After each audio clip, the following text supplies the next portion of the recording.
Je devais me marier avec lui mais tout a tourné au fiasco. Attendez de voir comment ma grand-mère a réagi. Mon copain et moi étions ensemble depuis 9 ans. Le jour de notre 7e anniversaire, il m'a demandé en mariage et j'ai dit oui. Mais nous avons décidé que nous nous marierons après 2 ans pour avoir le temps d'économiser suffisamment pour le mariage et nos futurs enfants. Nos familles nous extasient à l'exception de sa mère. Je ne sais pas pourquoi mais elle ne m'a jamais aimé depuis le premier jour et elle n'a pas hésité à le montrer. C'est-à-dire à m'accuser sans cesse d'être une pute, mais surtout d'être une michto. Je n'essaie pas de me vanter, mais je gagne plus que son fils et je viens d'une famille aisée. En préparant le mariage, sa mère a pris plaisir à nous faire chier. Elle apportait des modifications aux détails du mariage sans m'en informer, ni son précieux garçon, par exemple en informant mes invités que leurs invitations avaient été révoquées pour accueillir l'invité de son choix. Désordre avec la disposition des sièges, et changer le menu et les arrangements. J'ai dû payer 2 fois juste pour annuler les changements qu'elle a faits. Bien sûr, cela ne lui convenait pas. Alors étant l'adulte toujours mature qu'elle est, elle a pleuré et a fait une crise de colère. Je ne suis pas une personne conflictuelle et je deviens facilement anxieuse lorsque je sens que des tensions surgissent. Dieu merci, les grands-parents de mon copain étaient des gens vraiment adorables et surtout ma belle-grand-mère, ils étaient la principale raison pour laquelle j'ai pu supporter toutes les conneries qu'elle faisait. Me rabaisser était l'un de ses passe-temps, donc ce n'était pas une surprise quand elle m'a réprimandé à propos de ma robe de mariée qui était magnifique d'ailleurs et elle était faite à la main par la meilleure amie de ma mère. Il a fallu 1 an et 3 mois pour terminer la robe. Bref, la robe était vraiment très spéciale pour moi. Je n'ai jamais élevé la voix ni dit quoi que ce soit de négatif à propos d'elle. Mais la goutte qui a fait déborder le vase, c'est quand elle a volé ma robe de mariée 2 mois avant le mariage et l'a détruite parce qu'elle n'aimait pas le design. J'ai eu une crise d'angoisse quand j'ai découvert ce qu'elle avait fait, et pendant ma crise d'angoisse, elle n'a jamais levé le petit doigt pour m'aider.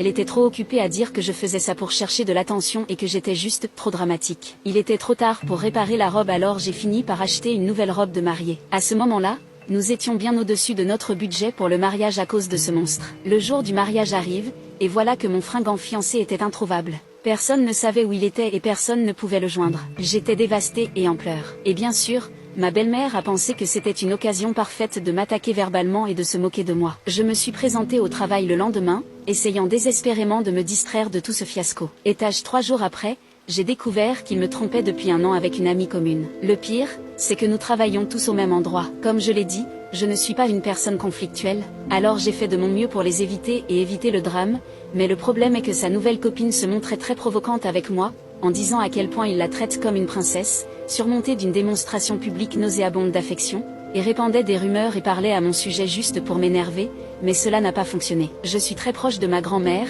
c'est elle qui m'a élevée quand mes 2 parents sont décédés. J'aime et respecte la femme qu'elle est la quintessence de ce qu'est une femme chic. Elle a cette aura qui était vraiment réconfortante, mais qui peut être très intimidante lorsque la situation l'exige, c'est pourquoi elle est très respectée et aimée dans notre communauté. Elle avait toujours le sourire aux lèvres et traitait bien tout le monde. Et sans elle, je ne pense pas que je m'en sortirais après tout ce qui m'était arrivé. Alors quand la nouvelle copine de mon ex a commencé à la dénigrer, j'étais déterminée à la détruire, elle est mon ex-fiancé sans cervelle. J'étais au-delà de la colère à ce stade, alors j'ai commencé à comploter sur la façon dont je comptais les entraîner vers le bas. J'en ai parlé à ma grand-mère, mais elle m'a convaincue de ne pas le faire et que je devrais simplement quitter notre ville natale pendant un moment pour respirer et prendre le temps de me soigner. Après des semaines et des semaines de discussions et j'ai finalement vu à quel point tout ce qui s'était passé et se passait actuellement avait des conséquences néfastes sur ma santé mentale et émotionnelle. Alors je suis partie, je n'ai contacté personne de ma ville sauf ma grand-mère.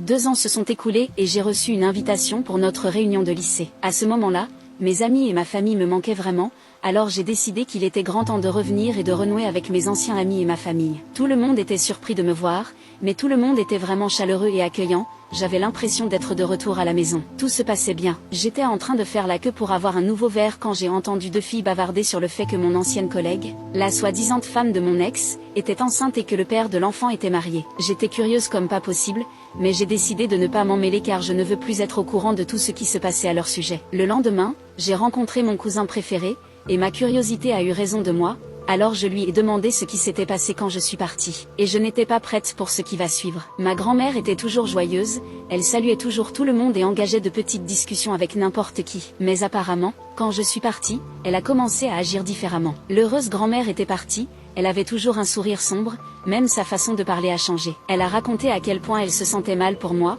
à quel point elle souffrait tellement que sa précieuse petite fille traversait une période si difficile, à quel point cela lui brisait le cœur de savoir qu'elle ne pouvait rien faire pour soulager ma douleur. Les gens autour de nous connaissaient grand-mère comme quelqu'un qui déteste être considéré comme faible et impuissant, donc c'était vraiment une surprise déchirante quand ils ont vu grand-mère dans un tel état. Malgré ses lamentations sur ma malheureuse situation, Elle n'avait que des mots gentils pour mon ex-fiancé, sa nouvelle femme et mon ancienne belle-mère. Tout le monde nous vénérait, ma grand-mère et moi, pour avoir géré la situation avec autant de grâce. Les gens ont maintenant commencé à traiter mon ex-fiancé et sa nouvelle femme, ils sont devenus plus froids. Après avoir entendu ce que mon ex-fiancé et sa nouvelle femme ont fait et comment ils m'ont traité, la plupart des membres de la famille ont coupé leur lien avec eux. Le mari de mon ex-belle-mère, un homme bien, mais très timide, a demandé le divorce et a déclaré que mon ex-belle-mère pouvait avoir tout ce qu'elle voulait tant qu'il n'avait plus à s'occuper d'elle. Quant à mon ex-fiancé, la plupart de nos amis communs se sont rangés de mon côté. Mon ancienne collègue a été surprise en train d'avoir une liaison avec l'un de ses patrons, malheureusement ce patron était marié. La femme a découvert l'affaire mais ne savait pas qui était la femme en question. De toute évidence,